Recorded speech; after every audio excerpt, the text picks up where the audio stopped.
Well, hello again, YouTube. It's almost the end of Kazuha's and Klee banner, which means Yoimiya banner is coming up next. I truly think that someone at Mihoyo really hates Yoimiya because the first Yoimiya banner was sandwiched between Ayaka and Raiden, and now the second Yoimiya banner is sandwiched between Kazuha and Dendro, like the new Sumeru region. So Yoimiya mains will turn out to be the rarest players out there, I assume now. Well then, let us begin with this quick little video, yeah? The banner, Golden Tapestry. I think I have to move to the other side. Ha! There you go. In this banner, we have Yoimiya, Bennett, Jinyan, and Yoongjin. This banner right here is, quite frankly, what I would run normally if you're new on Yoimiya. Like, this team probably works if you're like a new player and you manage to get all the characters here. You can probably run Yoimiya with like the team right here, yeah? Yoimiya is always compared with Hu Tao, yeah? In terms of single target damage, Yoimiya and Hu Tao both kind of want their respective 5-star weapon to start popping off. Yoimiya with Thundering Pulse pop off a lot. You don't need Constellation on Yoimiya because none of them really increase her damage that much. They can work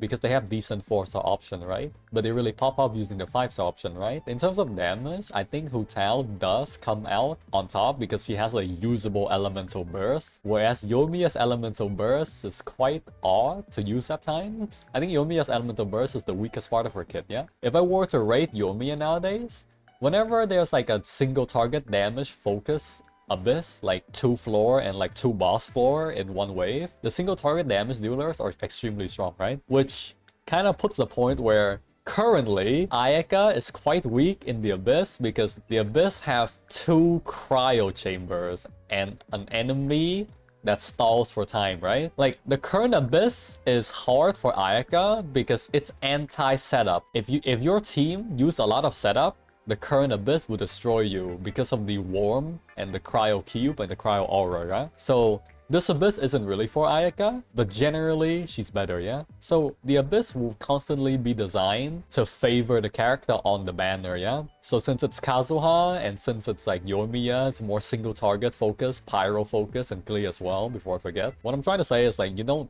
try to pull a character just to clear the Abyss. The Abyss is always designed for the character on the banner, and things can change over time. For Yoimiya, I would rate Yoimiya like a 7 out of 10-ish. Or maybe like, I would put her 8 out of 10 because I'm fucking biased, right? If I were to put her on a tier list, I would put Yoimiya 8 here because I'm biased as fuck, yeah? She's a very single target focused character, and hopefully whenever Dendro comes out, we can get more power on Yoimiya because maybe I'll run like Yoimiya, Yelan, Xingqiu, plus like a Dendro healer or something whenever that arrives, yeah? Other than that, the other 4 songs of the banner, Bennett, we all know how powerful Bennett is. Attack buff, healing, DPS, cleanse, energy recharge. He has it all. Jinyan, one of my other favorite character. Jinyan is quite frankly one of the character I would recommend against new players building. Even though like the current storyline of Jinyan and the bunch of stuff she has is amazing, right? Like, doesn't Jinyan have this thing as well? Like, this is the cutest thing I see. Like, this is adorable. This is freaking adorable.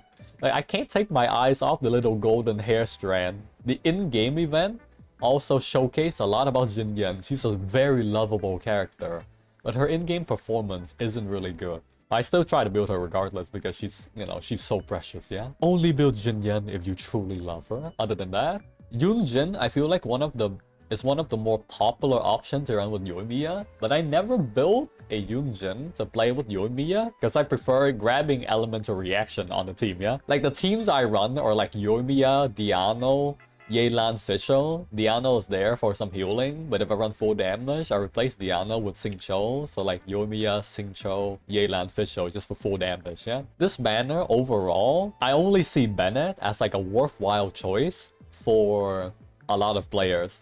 Because the other 3 are very situational, very niche. You mainly pull them because you like the aesthetics or design, yeah? Next is the weapon banner. Once again, I feel like the weapon banner this time is also a scam. Thundering Pulse is great if you're going for Yoimiya Thundering Pulse because Thundering Pulse is the biggest power spike for Yoimiya. Like, none of Yoimiya Constellation matter, it's mainly this weapon. This weapon gives her so much stat, it's broken. This sword, I don't know why this sword is here. I don't know why Summit Shaper and the other shield percentage weapon like Unforged and Vortex Vanquisher You know, Unforced Vortex Vanquisher keeps showing up on the banner even though no one used these weapons. And like Summit Shaper as well. I feel like they put these weapons in here specifically to spite us. Let's see, other than that, we have Wine and Song, which is the Mona one, right? Wine and Song is the weapon when you sprint, right? When you sprint, you get more attack. 40% attack for 5 seconds. When you normal attack, you reduce your stamina consumption by 22%. Is this even useful? It's okay. Like, it's cool, but I don't think that's really useful. I feel like people just... Someone in MiHoYo just really hates Yoimiya. Like, Yoimiya's banner placement and her weapon banner has always been, like, really bad, you know? It's always been, like, really, really bad. On her very first banner, once again, she was placed between Ayaka and Raiden Shogun.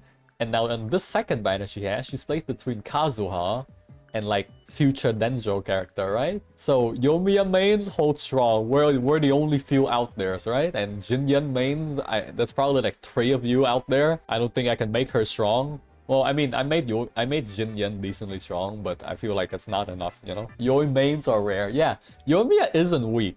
Yoimiya isn't weak, but she's also not broken. And I feel like I would like the game to say this way, right? A lot of newer characters in Genshin so far has stayed in a relatively decent power level, yeah? I don't know why Inazuma 4 stars are kind of bad, except maybe Heizou, right? As the newest good one. Sayu has really good healing, but she's just like downgrade Jean, right? Sarah is usable. Goro is designed too nichely. At least you can use Sarah on other team except Electro, you know? Like Toma and Kuki has such cool kit design, you know? Like, Toma has 2 shielding ability and 1 shield that gets stronger the longer you stay in combat. Kuki is a healer, they use her HP to heal. That, you know, a risk-reward factor, right? But they put their numbers too low.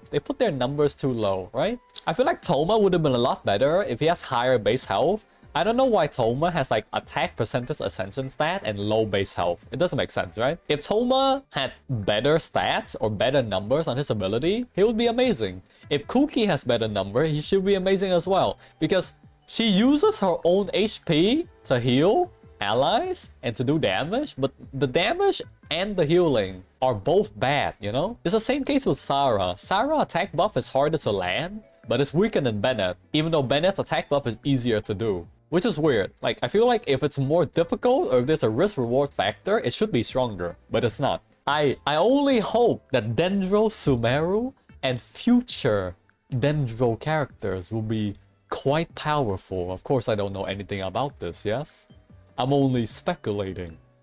And for some reason, just a hunch, but I feel like I just have a hunch that this ability, official, might become quite absurd whenever Dendro comes out. I don't know why, but I just have a feeling that everyone should build up official right now. Maybe at least bring official up to level 70, you know? But anyways, that'll be the end of today's little short reactive video. Not reactive, banner analysis video of Yoimiya banner and her weapon banner. And the conclusion would be quite simple. I would suggest people pull for official and wait for Dendro, if you really want to enjoy the game that way, yes? If you truly want to beat the game, I would say pull for official and wait for Dendro, yes? That will be the conclusion of today's little video. Not that I know anything, I'm just like, hey, I think official looks pretty cool, her story quest is pretty cool, we see the Dendro icon in the new event, you know? So I'm like, yeah, maybe official would have something to do with Dendro. But that's just a hunch. I'll see you next time, YouTube. Bye-bye.